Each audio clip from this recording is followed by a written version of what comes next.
Okay. Yeah. So normal is you guys are normal. Yeah. Right here. That is also adequate. But also if you're struggling and you're compensating, it's still adequate. Even though you're struggling, your body compensation is making it adequate. Does that make sense? Yeah, because they said if you're inadequate, they're still going to put you on supplemental oxygen.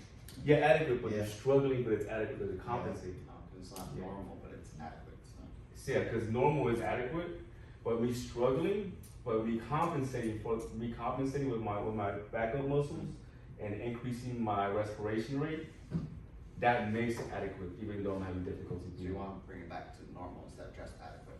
Yeah, you just want to give some supplements to help them out a little Yeah. bit. Does that make sense or no? Though? Yeah. Yeah. Okay. All right. I'm glad you brought that up though. That's something good to bring up. So a patient in respiratory, so there's respiratory distress, respiratory failure,